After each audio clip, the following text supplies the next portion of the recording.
Et salut les gourmands! Vous avez envie de réaliser une tarte ou une quiche, mais vous ne savez pas faire une pâte brisée? Laissez-moi vous guider dans cette vidéo et vous deviendrez un as. Pour cette recette, il vous faudra de la farine, du beurre, de l'eau, du sel et un jaune d'œuf. Commencez par diluer le sel dans l'eau pour éviter que la pâte n'ait des points blancs. Tamisez la farine dans un saladier, mais attention, ne faites pas comme moi, n'en mettez pas partout. Formez un puits au centre de votre farine et ajoutez-y le beurre en parcelles. Venez incorporer le beurre à la farine à l'aide du bout de vos doigts, par méthode de sablage. Et si vous souhaitez réaliser une pâte sablée sucrée, vous pouvez rajouter 25 g de sucre à la quantité indiquée dans la description de la vidéo.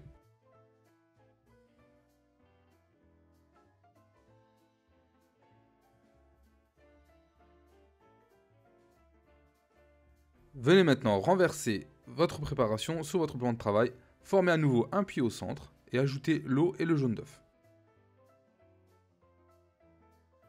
Puis incorporez l'eau et l'œuf à l'aide du bout de vos doigts. Et si la recette vous plaît, n'hésitez pas à vous abonner et à mettre un pouce bleu.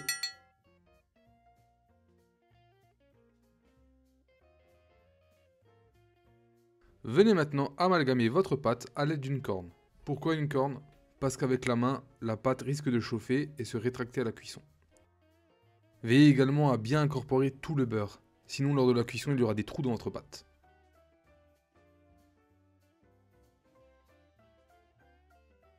Vous pouvez à présent former votre boule, la filmer et la mettre au frais pendant au moins 1 heure.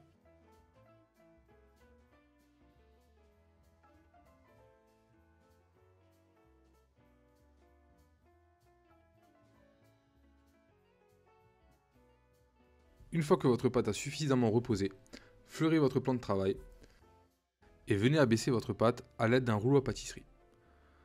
Faites 2-3 allers-retours et faites un quart de cercle à chaque fois. Graissez ensuite votre cercle ou votre moule à tarte à l'aide d'un peu d'huile ou de beurre. Vérifiez la dimension de votre pâte et venez enrouler la pâte autour de votre rouleau afin de la déposer délicatement sur votre cercle ou votre moule à tarte. Faites maintenant épouser parfaitement votre pâte à votre cercle ou votre moule.